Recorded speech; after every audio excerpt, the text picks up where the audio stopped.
Alright, we're gonna go around the exterior portion. Paint is in really good shape. Honestly, there isn't even like shopping cart dings and dents. It's crazy. I must have like parked away or just didn't shop. Hold on one second, I'm about to sneeze. Alright, movie magic.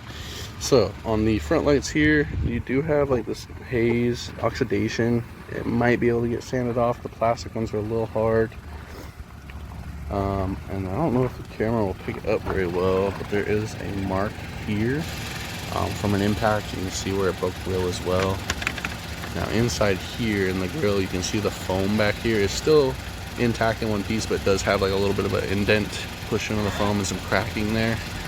But everything's still tight. Nothing's loose except for that grill piece there. And then have the light pretty oxidized as well. But like I was saying, going down the side, the paint's in really good shape. No dings, no real dents. Got like a little mark here. And like another little like gash here from loading and unloading. But pretty good. Wheels have some curb rash, to be expected at this age. Kind of just a thing that happens and you never know when. Glass is in good shape. No chips or anything. It's good there. Real quick, easy exterior. No paint lines, no rough edges.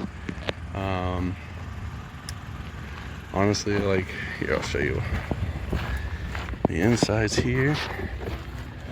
So like these bolts, none of these have ever been touched. So really good. It hasn't been messed with. Everything shuts nice. Good. Alright, really quickly on this portion, I always like to do a little startup. I'll come right back.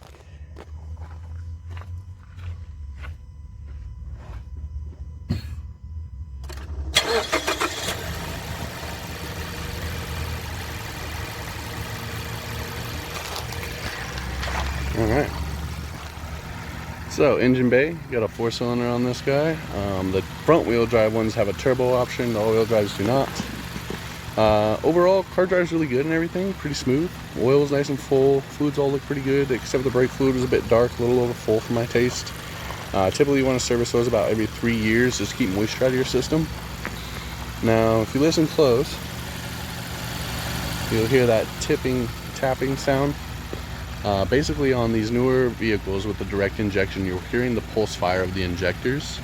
So that's good. When you rev up, it'll cut for a second as idle comes down and then they'll catch. So hearing that is good. That's what we like to see on these. They did replace filter when they did all the maintenance and stuff, so that's really good. New battery, like I was saying, another different point here. Your crash rails and everything are all really good. Still has like the flaps and everything for the fenders and the insulators and everything. Looks like they were trying to treat the corrosion, but there's still some present there, so just keep that in mind. But like I was saying, it drives really good. These are pretty smooth in my opinion, and kind of peppy for what they are.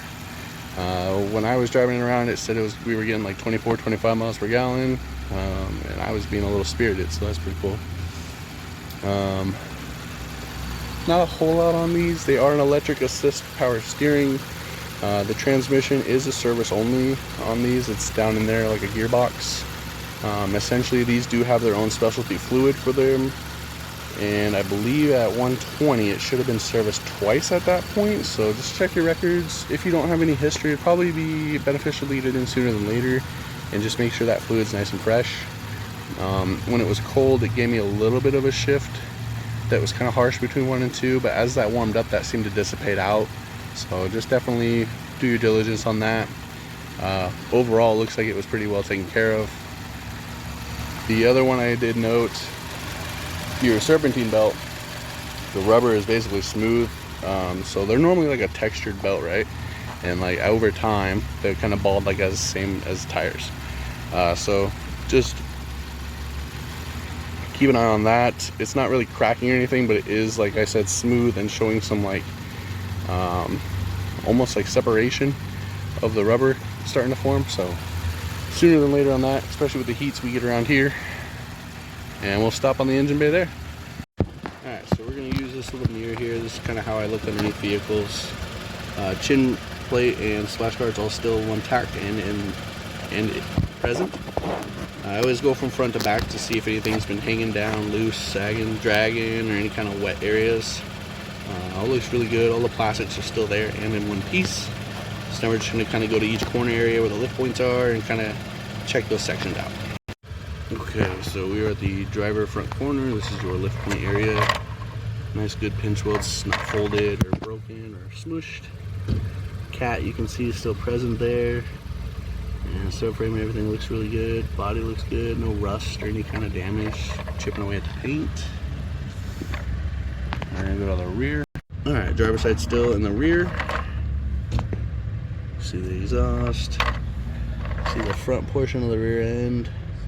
Driveline's a little hard to do. But I crawled under there without the camera because it's easier to crawl without holding the camera. Looks good. U-joint looks solid. And we're just gonna go from the straight back. Alright, so it does have an exhaust with dual tips, full exhaust. And then subframe's in good shape, not rusted or chipped, no scrapes or anything. Shocks all still look really dry. And then above the exhaust pipe there, you can see your body. It's all good. Both sides. Looks really good. Okay. And then your passenger rear lift point, same story. All the plastics are still here. Looks really good. Now on the passenger front area, get another side of that cat. More of the subframe, heat shields and everything are all still intact. Splash guard, lift points are in good shape. No rust, no damage. Looks good. Alright, so we are in the interior portion here at the wheel. So you do have voice controls, phone controls, radio controls, and info for that screen. And then your cruise control info here. Overall, wheels in pretty good condition. We do have some wear on the top parts of the leather. It's a little bit rough to the touch. You can kind of feel that. Mileage at inspection 114,868. And then the doors are open, and I don't have my seatbelt on, and I can turn the cruise on and off, so that's on me. Screen here, backup camera, does have nav, kind of like a compass. Oh, I turned it off, my bad. It was yelling at me earlier about the nav, so you might have to like update the system or something. Phone attachments, audio. It does have a CD, Pandora, Bluetooth, satellite. And then basic controls. Most people like the knobs these days. And then on your shift, there's no sport mode, but there is a manual option that works pretty good. And e-brake works great. So from here, I'm going to pause, and then we're going to look from the outside in. Alright, we're at the driver front door. Door panels are in pretty good shape. You'll see some like light stains in the tan, a couple marks. Overall, all the buttons and everything do what they're supposed to. This seat has some fray, some wear, a couple burn marks here. But carpets are in really good shape. It does have these all-weather mats sitting in here as well. They're Say WeatherTech. And then onto the rear of the seats, pretty good. Just some light stains in these here and there. Seat backs are in really good shape. Just have a center console here as well. And then I did note the middle seat is missing a headrest there. Door cards are in pretty good shape. Go to the other side. Alright, on the rear, so a couple stains like I was saying. A little bit of marks. Headrest has some dirt stains. Some above the driver here as well, but not too bad. And then onto the front seat here, pretty good. Only power seat is the driver one. And then you got like a nice scratch here. And I don't know if the camera shows, but you got a nice circle here, like an indent almost. You can feel it from like a mount or something. Glove box does have owner's manual in it. And then center console has this little thing. And that's where you plug your USB and aux in. We'll stop here. All right, we're gonna go through the trunk, rear hatch, lift gate, trunk bed, whatever it is for the vehicle. This is a hatch. So this guy does have the factory floor mats. It does have the rubber mats throughout the whole car, but they do have these in here with the spare, which is cool. Full size spare, full height size spare. Sorry, it's not like the same width or anything, but it's the same height for the all-wheel drive. It does have the hook, and then this yellow guy is actually for when you actually swap them. That extended one there lets your spare sit in here securely. Jack, another tow point there, and the tools all still here, very good. And then this nice little floor mat piece all looks really good here. Plastics and all that look really good as well. I did note here we just got like a little scuff, but overall looks really good. Not a power lift gate. Shuts really nice, but these struts are amazing. Like, bang. Wish mine opened like that. Not on my power one, but my one that's not power. We'll stop here. Alright, we're kind of doing this down here on the ground to avoid some glare. We're going to go through our codes. You'll see we do have the start-stop unit. It has one fault here. It is for the PAT system, so passive entry theft system. It's a key fob without a key, like a push button start situation. Most of the time, this being a store code, it's from like a low voltage event. It does look like the battery's been replaced. The times are all a little off and stuff, so most likely that was the situation. Currently the key works as intended. Passive entry does what it should. Most likely was resolved, and they didn't have the ability to clear that. Stuff like that, typically you need like a deep computer like mine, or even the dealer, to get rid of that, because it's an event with their security system essentially. But everything else checked out really good. That's what we like to see. So we're gonna just move here, go to our monitors and just check on all of that real quick. All right, so we're in here doing the monitors. I always like to point out here, there is your VIN down below. I always like to make sure that that is the same as what's on the vehicle, and it is, so that's really good. Another thing, we have all green checks. The gray circles just usually means it's a redundant system or no longer used in these. Green checks all the way across is good. We do about a 10-mile plus drive just to make sure these all get a chance to cycle through, make sure if they're going to have any failures we would find them. Nothing to worry about here. We're going to keep moving through your inspection. Alright, we're going to move on with our conclusions here. Overall, quiet, smooth driving vehicle.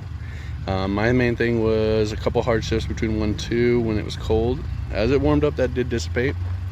We do have a pulsation in the brakes. Kind of like harder braking. Once you first start braking, you feel it, but then as you get harder and it gets hotter during the braking event, you can kind of feel it more.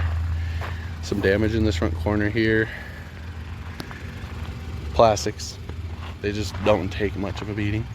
Lights are pretty oxidized on the front here. Got a little ding on the rear of the bumper.